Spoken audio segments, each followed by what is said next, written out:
In 2017, an increasing number of companies reported they did not have effective insider threat detection methods. LogRhythm's UEBA solutions enable you to detect and neutralize user-based threats in real time, while built-in scenario and behavior-based analytics empower you to expose insider threats, compromised accounts, and privilege misuse. Visit LogRhythm.com to learn how their UEBA solutions can help you expand visibility and enhance detection capabilities. NetSparker, the developers of desktop and cloud-based web application security scanners that enable you to automatically identify vulnerabilities in your web applications and web services. NetSparker scanners employ a unique and dead-accurate vulnerability scanning engine that automatically verifies vulnerabilities with their proof of concept. For more information, visit them on the web at netsparker.com or email at contact@netsparker.com. LogRhythm's Netmon Freemium delivers real-time network visibility to quickly identify emerging threats in your IT environment. Netmon Freemium is a free commercial-grade network forensics and traffic analytics solution. You can use Netmon Freemium's powerful capabilities to search against all observed network traffic, identify abnormal traffic patterns in application usage, and quickly analyze full packet captures. Take the first step towards real-time network visibility. Visit logRhythm.com/freemium to learn more and download it today. Welcome back, everyone, to Paul's Security Weekly. I don't think there's any more announcements. We're going to jump right into it. But I can't. Quick announcement. Joff and I are teaching for SANS a bunch. Oh, go okay. check out sans.org for our classes. Go take a class with Larry. That's all you got to say, Joff. Larry? That's it. Not at the same time. Hey, Joff, are you like moving? If anybody's in Singapore, I hope you're coming to my class. So Sex 573, automating information security for Python. I will be there Joff, starting about March 17th. Are you moving, or are you just, is that where like collecting people hide in your office? Like that one in the back looks like someone could fit in it. Oh, what one in the back? I don't know what you're talking about. The big. Pay no attention to those boxes, Paul. It definitely doesn't have my sex doll in there. They got delivered today. It's got the grill. It's got a new grill for my truck in there. Sure. What happened to the old grill? A very life-size and realistic grill, too, I bet. And a sex doll. Oh, my God. And that's a good... That's not a good segue into our first story. It's not a good segue. I can't even say... I'm going to say the name at the end because I just can't. No. But it's a tool for... Let me get through it, Larry, because I was dying on the break about it. But it's a clickjacking tool. Also supports frame slicing. And what's the tool called? It's really cool because it hides the clickjacking frame. But how does it do it? It's interesting. I thought this was interesting. At what speed? The iframe follows the user's mouse movements around the page wherever they go. It may also follow their mouth movements. Hides the clickjacking frame and even performs a method of determining when you've obtained the user's click in order to remove the clickjacking from the page so that the user can actually perform the click they meant to execute. It's pretty cool. And it's all just like point and click, making it very fast, hence the name of the tool, Quickjack. Otherwise known as your daily support. This isn't very I was so close to keeping it together. Not really, but this is not a very innovative name for a tool because, I mean, isn't everyone a Quickjack? Only if your name is Jack and you can run fast. Never mind. I don't think it's about running, Paul. All right, it's all uphill from here. That's it. Yeah, sure it is. It's all uphill from here. Can we do it quickly? Yeah. So that's let's what she said. Talk about. Never. Usually she wants it to last longer, but when you're clickjacking, you want it quick. Hence, Quickjack. How to fight. How to fight mobile number port out scams. What? You know what a port out is? No. It is when you Does it involve quickjacking? Well, you know how you can port your number from one carrier to the other? Okay, yeah. So and like back in the day, Act, yeah. Yes, they passed a law that said that carriers had to allow you to easily do that. So attackers are using social engineering to basically port your number out of your carrier onto the SIM card of your choice. This has been covered in the past.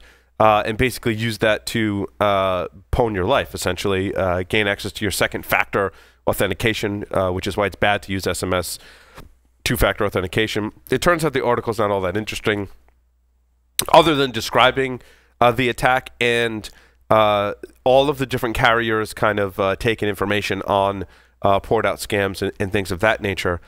To me, it's somewhat uninteresting because AT&T, I think, made this a requirement of every customer that you had to attach a PIN number to your account as kind of like a second a validation that you are you, so that even if someone was able to steal your email address, for example, and obtain other information about you that you may use to validate yourself to your carrier, they still needed that PIN number. And most carriers have that. I know for my AT&T account, I set one up. So nice. What's interesting is what's the validation for setting up or changing your PIN? Your social security number? Yeah. Right? Yeah, how do you validate? And I don't believe it requires you to like physically go in the store and show your license to set up a PIN, because that would be a nightmare for all of the carriers. So it's probably done over the phone. We should just have a default saying of thanks, Equifax. Yeah. Right. So yeah, again, somewhat uninteresting kind of story, but hey, DDoS got a big a lot of DDoS run this week. A lot of DDoS happening. Yeah. GitHub 1.35 I was kind of interested in the memcache or memcached or memcrashed, as some people referred it to, a software that got attacked. And it brings me back to the age-old problem that ISPs and end networks have, and that is they're not doing unicast reverse path forwarding checks.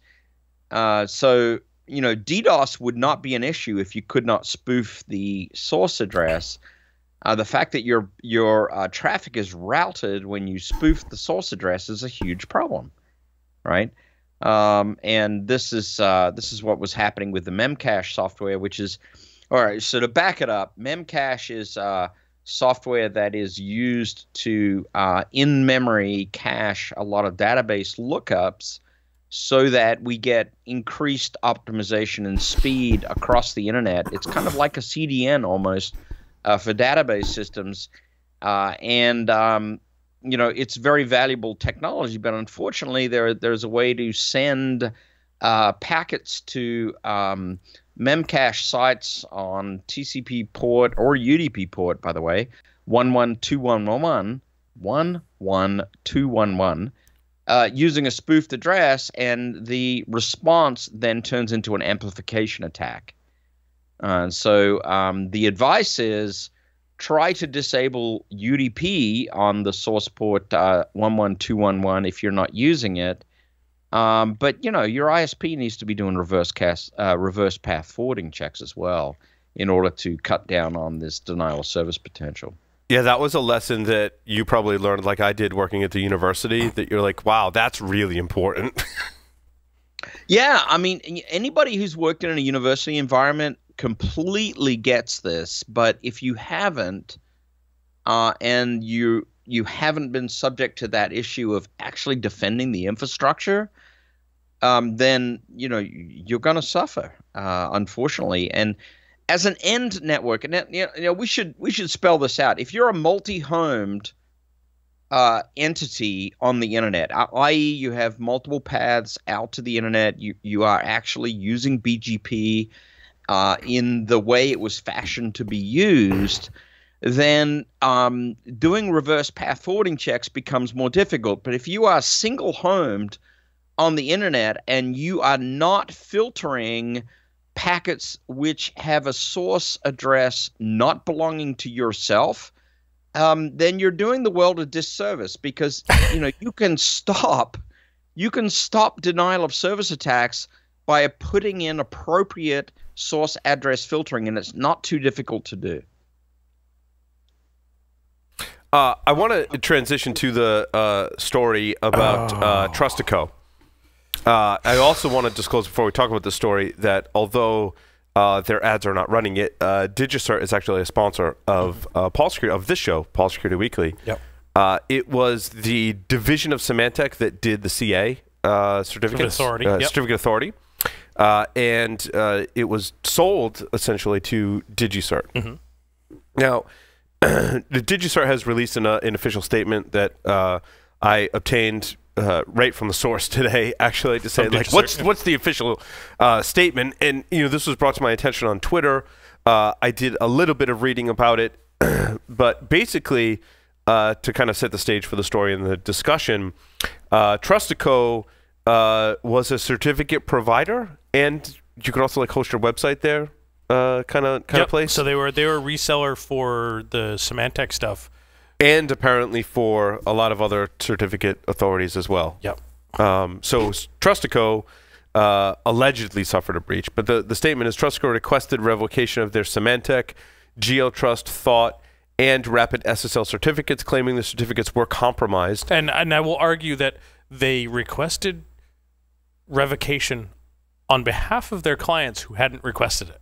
Yes, that is a very accurate statement. When they, meaning DigiCert, asked for, and I'm assuming the other certificate authorities asked for proof of the compromise, Trustico did not provide the details on why they were requesting the immediate revocation. And instead emailed approximately 20,000 certificate private keys out to the various providers. Step one, cut a hole in the box. Step two, put your certificate in the box. Put your certificate in the box. No, you can't put those private certificates in the box because you never should have had them to begin with. Right? Yeah. Unless they really were. Well, if they were compromised, there's so much speculation on what happened. First, what happened to Trustico, and what the attackers did, and I mean, maybe the attackers compromised all 20,000 of those certs, and maybe the attackers then emailed them to Trustico in the first place, which is how they obtained them, and then sent them along. But as Larry said, if that wasn't the case, why would Trustico have access to the private keys of their clients' certificates? Well, I mean, if you're doing the resale of that, and I don't know what the process and the business logic is that, hey, I go to Trustico, I want a SSL certificate. Well, great. Well, here's your private key. And if Trustico is in the middle of that and they have some processing, there's no reason why they couldn't sort of suck that off to the side to, as they claim, keep a backup in case the customers ever needed to recover that. Right. No, that's not how that works. Wait, don't do that. Don't do that. Define that for me again, Larry. Suck. No, let's not. Can we not? Side. Can we? No. We already. That's an upgrade to. We're going to surpass our PG-13 rating, Joff. Yeah, we're going to make it rated R. Okay, sorry, I didn't mean to dwell. We're on the cusp. We're on the cusp now. And Jack's not even here to egg us on, which he totally social engineered me because I thought Jack was the voice of reason. So you mean to say that Jack is off the show? Jack is off the show. I guess it's all in the timing. It's like bit shift. Right. It's all in the timing. That's when your woman moves over on the bench, right? Right. No, wait, no. Wait, we totally derailed Paul, that. Paul, Larry was being very prodigiously, pontificating. Boy, this wine's good. Extremely intelligent and all that good stuff. So, Larry, please continue. Is this the 2014? It is. Yeah, I think it is. It is. Yeah, It has a nice. You know how I know that? Okay, these guys are totally lost. I'm going to take over. I took the sniff, from the nose, and then I looked at the bottle, and it said 2014. Perfect. It's right here. Hey, Paul and Larry. And the bottle's empty, which could explain some things right now. So this whole cert thing is just a freaking disaster. It is a disaster. There's lots of, is there money involved? Why did they request the reset on behalf of the customers without proof of the reset? On and on and on. Was it a money thing? Was it a money grab? Was it a legitimate thing because of the dropping of the Symantec cert? Oh, that's a good point. Well, they basically forced their hand because now DigiCert and all of the other certificates now they have to revoke all of those certificates, which means all those people have to go buy or renew. Now DigiCert is offering them all certs for free. Look at that. So now it can't be a money grab. So what was the motivation? Did they really get hacked? I can't wait to see what this evolves into. However, in Trustico's case, were they thinking that like all press was good press? Because it probably didn't work out for you like that. No, it didn't work out because now they got this press. And now all of our friends go to their website.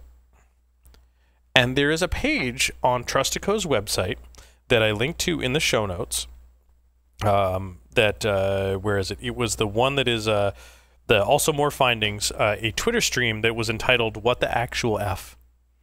And if you go to validate your domain certificate at Trustico through one of their web pages, there's a field in which you can enter the FQDN.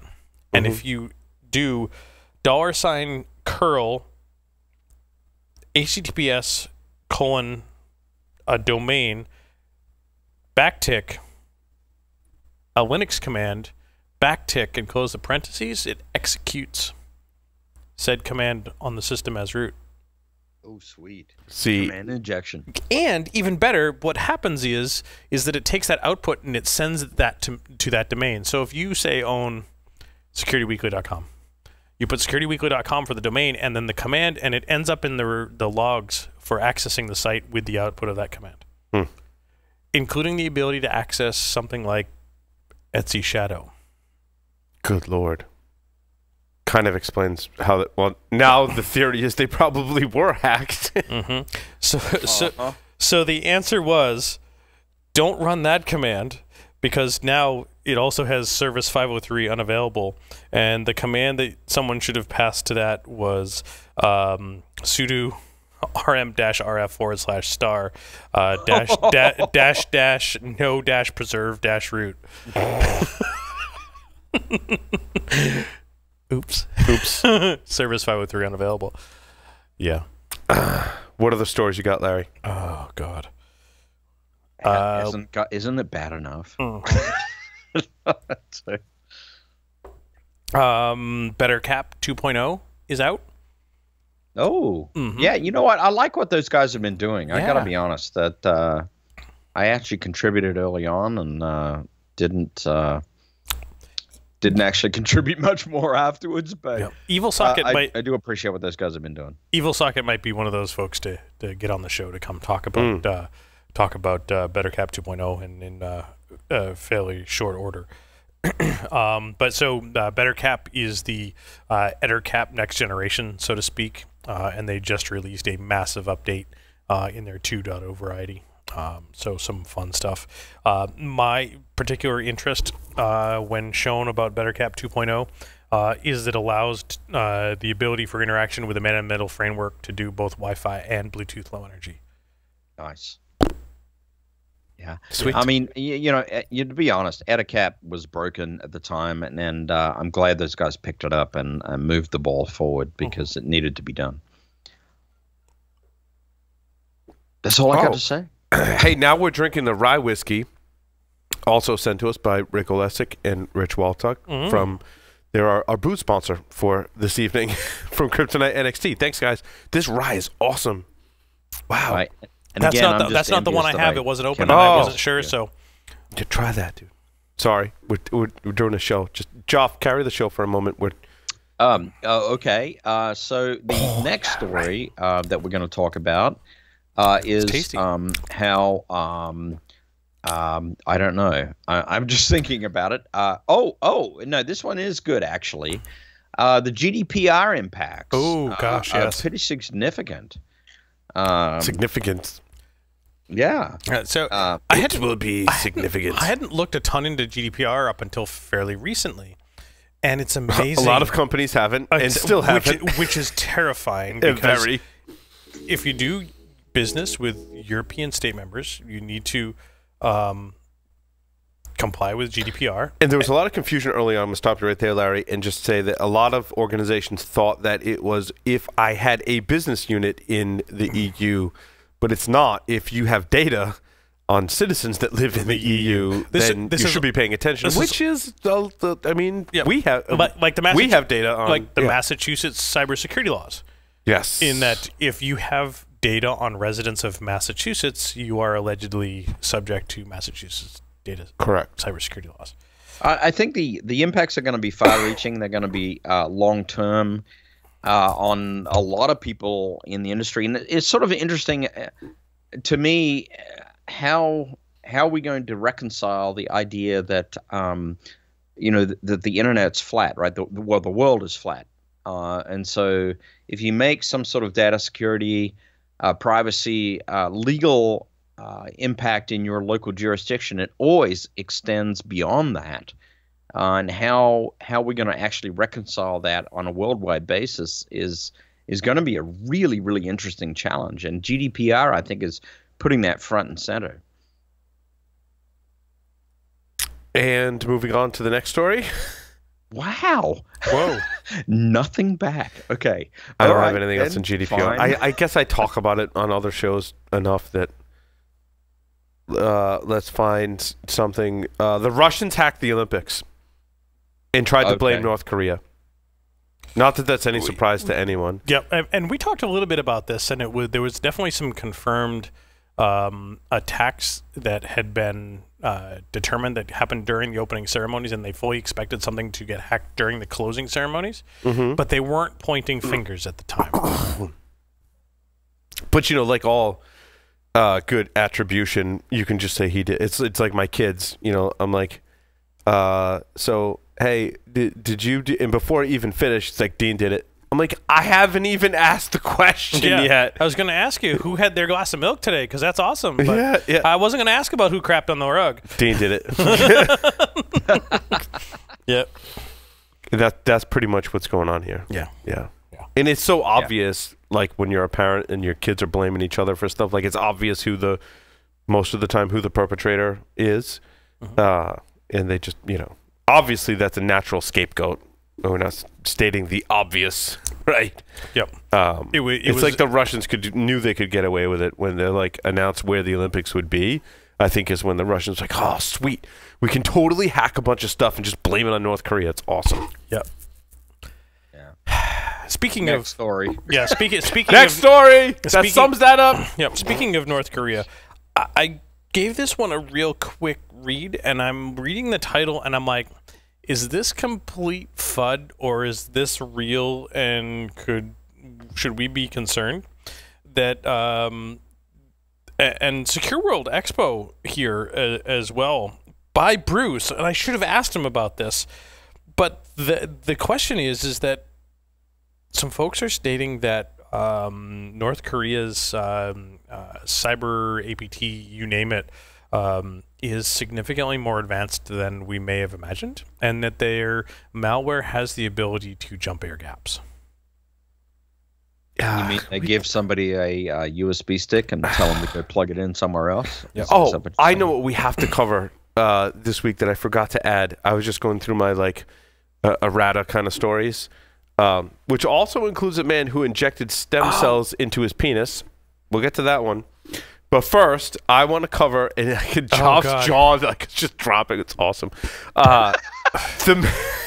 The man who claimed to invent Bitcoin is being sued for $10 billion. Did you see the story, Larry? I did. I want to get your take on this story, because anyway, we'll talk after the show about whatever. I mean, I can.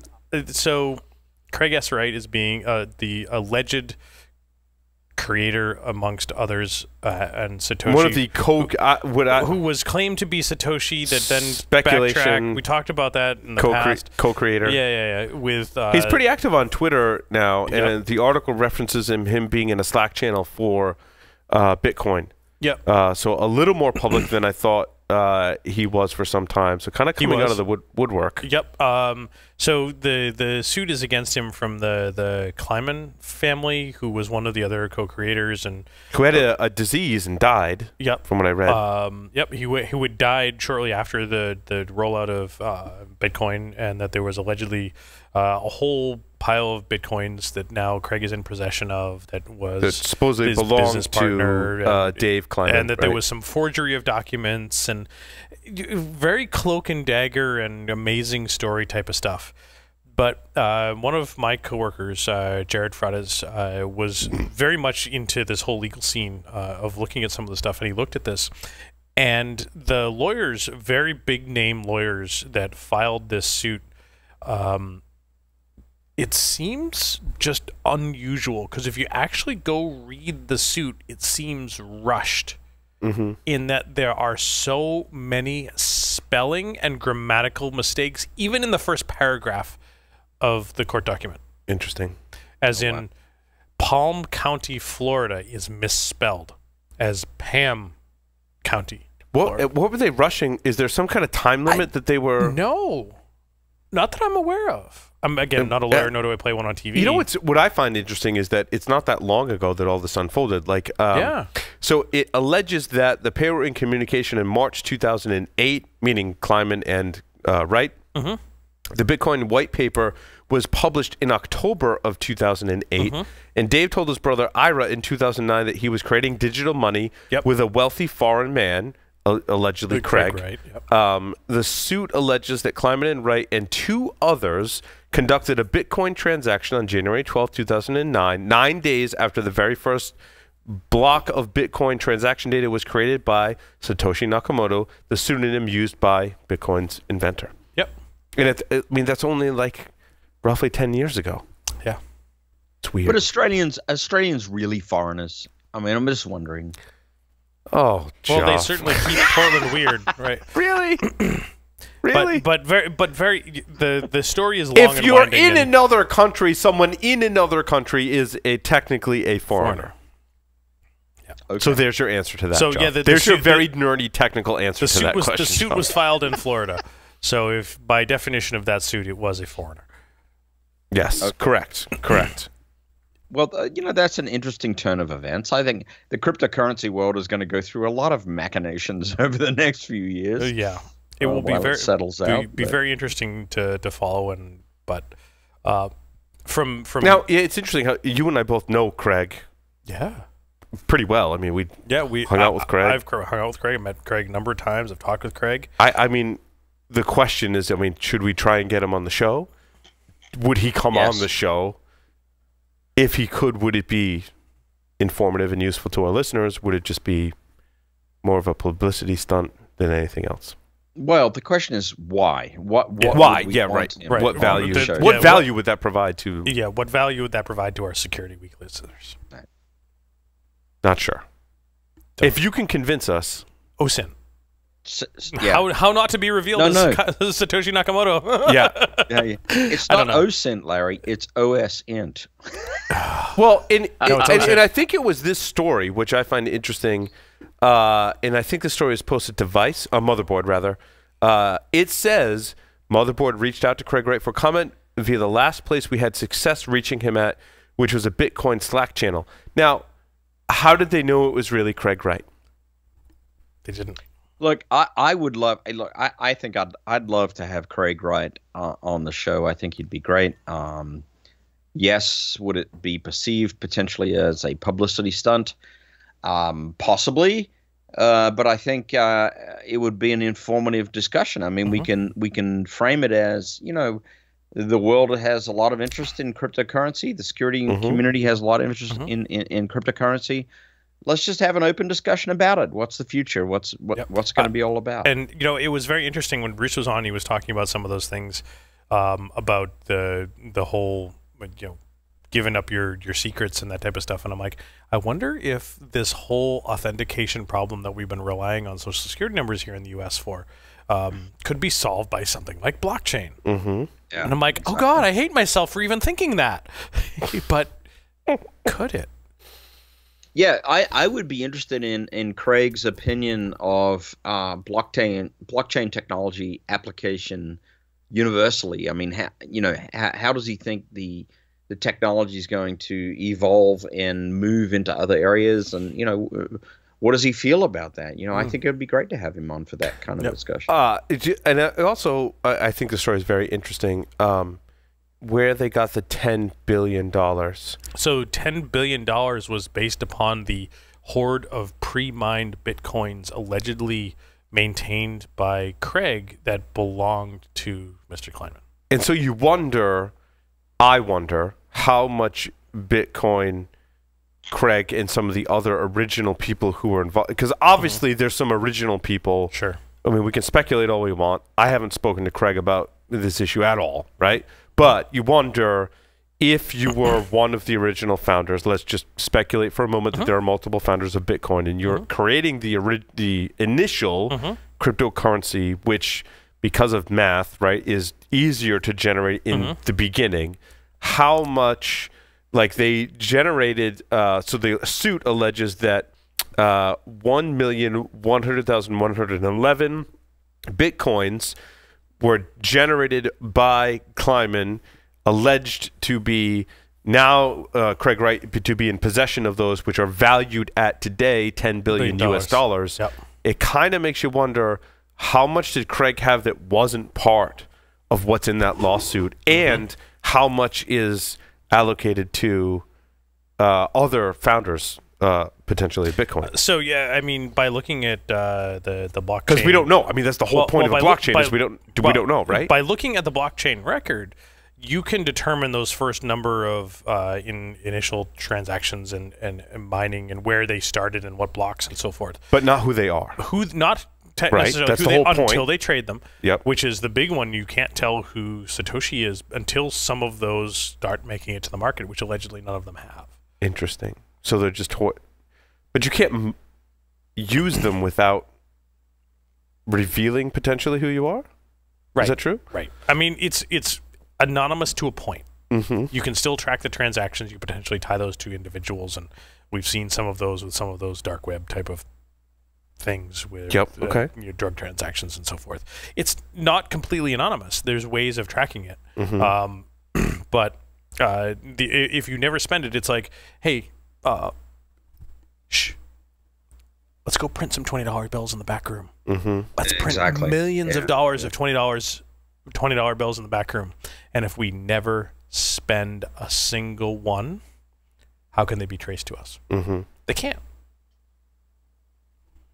But it makes you wonder how you blockchain. If you generate and you receive, if you do proof of work concept for before anybody ever sees it, hundreds of thousands of Bitcoins, how will anybody know that you have them until someone sees them? But conceivably, they could have created another identity at some point to create another set. So they've got two sets of absolutely multiple not sets, but multiple in that proof of work concept. So yeah, hey, this person, no idea who it is, but allegedly keys belonging to Satoshi Nakamura have generated or are allegedly in possession of this amount, because we can see that this key has signed for this many Bitcoins and so forth. I gotcha. And then the next chunk is, well, who does that belong to? I don't know, but it's this big chunk and so forth and so on. My limited understanding of how blockchain technology I know. I would be interested in the discussion of proof of work versus proof of stake. Yes. And how that's evolving, and I think Craig would be an excellent person to comment on that and how he feels about that. It'd be good to get an update on just sort of the. And I think it's Joff. Yeah. I think I'm with you. It's fascinating math, and we're talking about this from the currency perspective, which is way outside of the security thing. But how can we apply these technologies to do additional security transactional data for security components? So we talked about authentication and verification and two-factor, and how can we apply these technologies to do something like that? And that was one of the things that some of my fellow Guardians and I had talked about, was potentially as a badge challenge. Like, can we do this blockchain thing where we can have badges like sync blockchain stuff, so that we can say, hey, I met Paul at a conference because I have his blockchain signing info from this transaction because our two wireless devices were close together, and make that really low power, low bandwidth type of thing. Might be interesting. Interesting, very much. Yeah, proof of stake. I really want to see that pivot discussion come out, because it concerns me as somewhat of an environmentalist, to be honest. The proof of work algorithm is just an immense electricity utilization issue, and ultimately an environmental issue. And I really want to see, especially the Ethereum discussion, where they're going with proof of stake as opposed to proof of work. And so I think Craig would be a useful individual to talk to in that respect, and how he feels about it. For the record, Ethereum is the only coin that I hold that's actually up right now, or has been since my purchase. Right. I hold a little bit of Litecoin, but I have not plunged in too deeply at all. It's one of those things that's a high risk kind of entity. Absolutely, But, absolutely. It was one of those that I had money that I could afford to throw away. Not that any of us really have some of that, but it was like bonus. Like, what am I going to do with this? I should pay something off or like that. I'm like, well, you know what? This might be a good opportunity. Just take a little bit and put it in there, and if I don't see it, it's not a big deal. So yeah, I plunged in. I put $100. I put $100 down on some Litecoin, and it evaluated about 3 or 4 times, and I took the $100 out and let the rest just ride. So I'm just kind of watching it. Yep. So you've made your money back. And oh yeah, that was you probably heard the story before. That's how I got started with Bitcoin.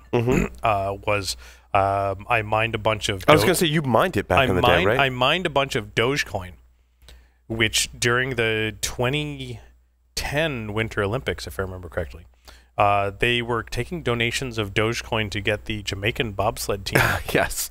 And the value of Dogecoin skyrocketed, and I had hundreds of thousands of Dogecoin at the time, which was a freaking joke. Dogecoin was a joke, literally. Until the Jamaican bobsled. And it's still a thing, and it's still on the markets, and it's still a joke, and it's worth money. So at that point, when Dogecoin took off, I sold it all, and I traded it for Bitcoin because like there was no way to get out of it other than Bitcoin, and Bitcoin was still like it's like $30 a Bitcoin. And not that long ago, when Bitcoin hit $9,000, I'm like, huh. How much Bitcoin do I actually have? Whoa, I have that much? Yeah. Right. Let's put it this way. This past year was a merry effing Christmas at the Pesci household because I cashed out all the Bitcoin. And what did Bitcoin hit at its peak? About 19. I was going to say about 19, was actually just right? Depending on the market, it was just over 20. Yeah. Just over 20. But then it dipped after that. Yeah, it went back down to my 7,000 or 8,000. What's it at now? Anyone? We used to have 11,044 right now. I'm pulled up Coinbase. Yep. Yeah.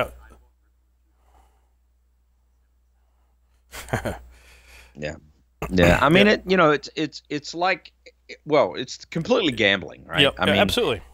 You're gonna throw a little money into it if you want to, but you got to be willing to lose. Yep. Absolutely. That's the deal. I think you're right, Joff. I think at this juncture, it sounds to me more like gambling than investing. Right. Well, right. There's a difference. If you do what I did. There's a very fine line between investing and gambling, and we're way off the security topic now.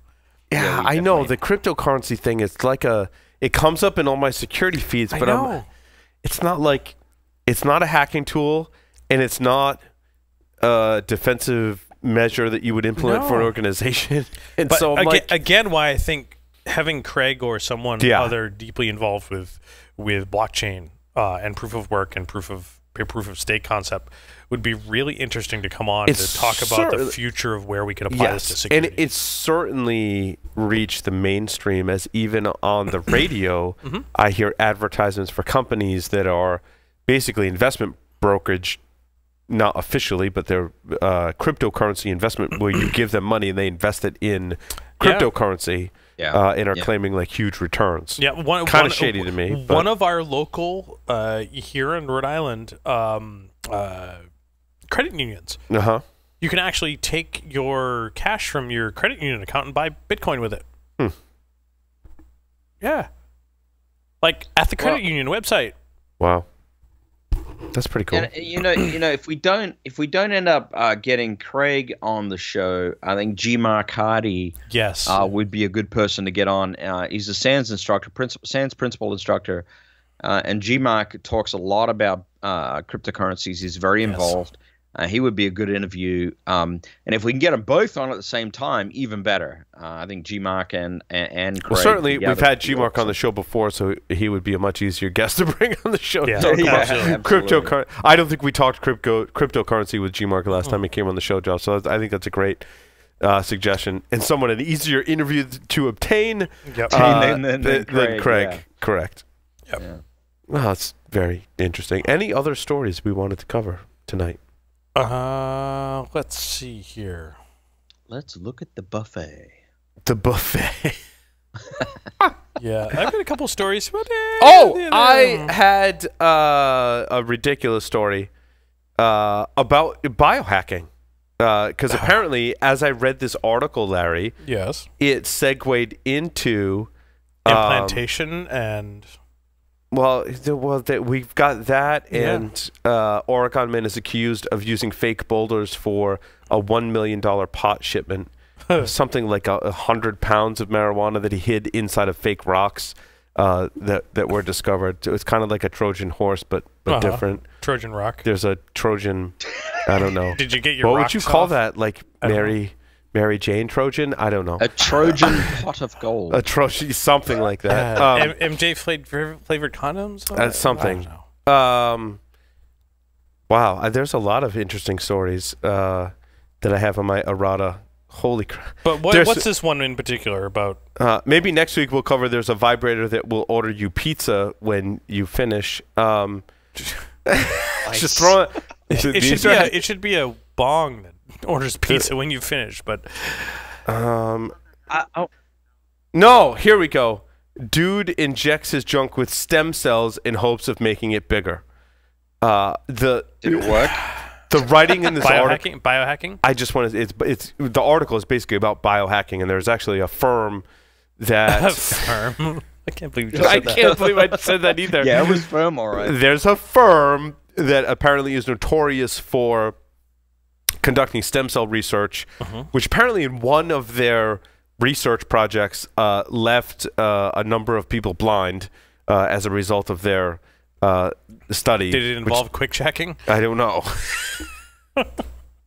Stem cell quickjacking. What happens? But what happens if you inject it into your palms? I don't know. The same company apparently did this study where he was injecting it into his junk in hopes of making his junk bigger. It's a very terrible, poorly written article, but sort of interesting if you care to read it. It's kind of like hacking, but not really. And again, I bring this back to the kind of hacking, but not really because it's hacking. But it's like biohacking is what we call it. Right? Again, and I'm so jealous that every time Daniel Suarez has either been on the show or met in person, I haven't been around, and I'm incredibly jealous. And I love. And it's Daniel interesting because he was a pretty easy interview to get like early on. Yeah, and then he just soared in popularity. Yeah, and so we'll bring him back. We do along those lines. Speaking of that, we are. Sneak preview for our audience. We're working on hiring an executive producer, a full-time role here at Security Weekly, whose full-time job is going to be booking guests on the show, in a huge part of that role. Yeah. And also, my plan is to offer a way for people to submit ideas to be on the show, almost like a call for papers, but it's like a call for interviews. So you kind of like have to do like an audition and fill out so very similar process as you would go through to submit a CFP to a conference. It will be to come on the show because I want to hear from the community. I want to hear what you have to say. Yeah. I want it to run by all of us on the show and make a decision as an advisory board to say, yes, we want this person on the show. And it's hard to go out and seek those people if we don't have some kind of official process that then I can come to people like Joff and Larry and say, hey, this person submitted to be on the show. Like, what do you guys think? You know? Because again, we have limited visibility into the new things that are coming. And so yeah, I want to definitely make that happen. I like that. That's really going to be good. So I think that's gonna... that story reminded me of Dan Suarez, who I love, and I wish I was on the show when he was here and still continue to be a fanboy and can't wait to meet him and maybe get him to sign a book or something for me. But his last novel was about CRISPR, which is the ability to modify DNA on a live host. And there's apparently like, I didn't even know CRISPR was a thing. And some a thing. And some dude injected himself live on stage at a biohacking conference with CRISPR stuff to change his genetic makeup and stuff. I'm like, this is a thing? Did it work? Wow. I don't know. But I think it did, and he regrets it now. Interesting. Yeah. Well, like, re-CRISPR yourself and change it back. I don't know. But crazy. That is crazy. Yeah, that's biohacking just is a whole different realm. You know, it's we're getting into some weird stuff when we get into biohacking. I really want to see the episode of Black Mirror that has to deal with biohacking. CRISPR. You can always tell what show I'm watching by Yep. the references, and I've definitely I dabbled in kind of in closing for this episode, but I dabbled in Black Mirror a little bit. I like some of the episodes. I went back to it, kind of watching it in a kind of a different light based on what people were telling me about it, and it really talks about kind of the dark side of technology, and it's been really cool. I encourage all of our audience members and listeners and viewers to check out that show because it's really cool. Yep. It's really cool. Let's see if we can get some of the writers on. We should. That would be There great. has to be some kind of technical advisor, especially for some of the... we had. It's hard to talk about some of the episodes without giving away the plot line. That's why when I was giving the reference earlier, I'm like, I had to think. I'm like, I'm not ruining the plot line by talking about this. By talking about this like one scene from the movie. And actually, in that same episode, speaking of kind of biohacking along those lines, in that show set in the future, they had this device where they put this little reader, this little chip on your temple, and they could see your thoughts in like a movie format.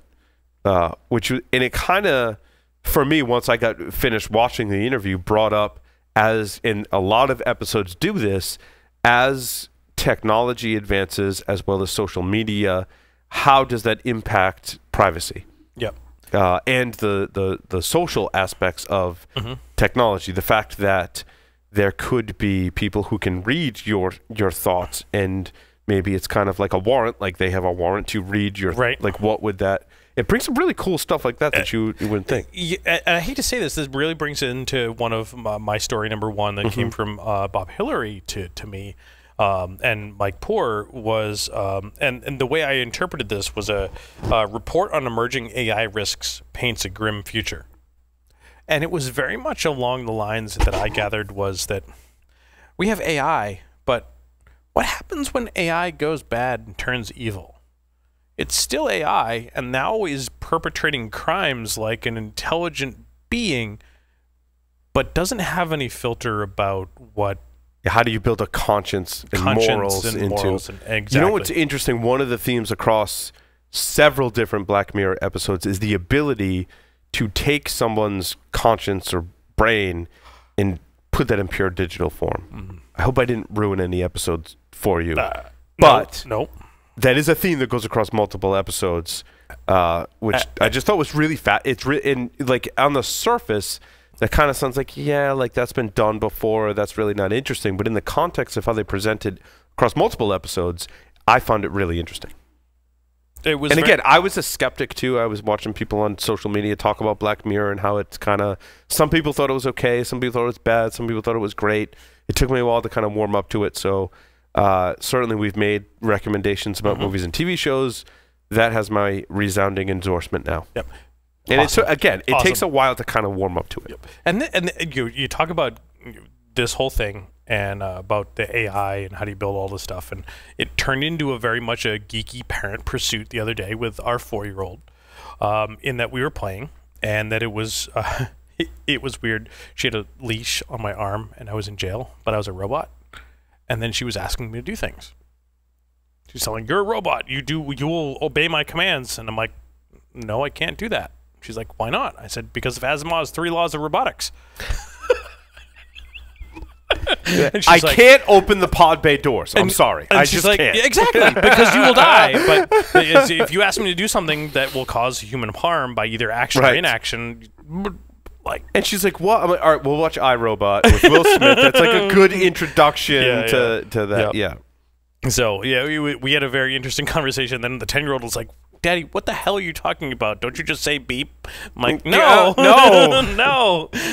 So no, the Asimov's 3 laws of robotics. We had a discussion about and the other show that I started watching, which really for the first 7 episodes in season 1 was kind of tough to get through, but I was toughing my way through it because what I read was that it got better, and it did. Dark Matter. And one of the things in Dark Matter is there is a robot, and they call it the android, which is kind of funny. That's they reference the person as the android as the android that's connected to the ship, and is kind of like has this connection to the ship I kind of speculate whether or not that connection was encrypted or not. That's just the security person in me. But they're connected. They're the physical representation of the ship because they're like connected to the ship and can make it go to warp and do all these things just by communicating with it. Kind of like the Borg, yeah. But it's not an entirely new concept in science fiction. However, the way they've written it into the show ends up being really unique. And I really like it, and it's one of the reasons why I keep watching Dark Matter. So we'll see how that one goes. I don't know if they might have been canceled after 3 or 4 seasons, but anyway. Speaking of guests, we should get Will Wheaton to come on the show. Will Wheaton. Will Wheaton. Wheaton, as Stewie would say. Yes. Yes. Is that where they came from, Stewie? Yes, Will Wheaton. Look, Anyway, we're way off on a tangent. This is a tangent out of control. I'm not kidding. I bet you if we reach out to him, Will would come on the show. I bet he would, because we're famous on the internet. Maybe if we put out a call for interviews, will submit. No. Will Wheaton, if you're listening to us, I'm going to tweet him right now. If you're listening to us, come on the show. Yes. All right. Well, that concludes this episode of Paul Security Weekly. Thanks, everyone, for listening and watching. Larry, take us out. Over and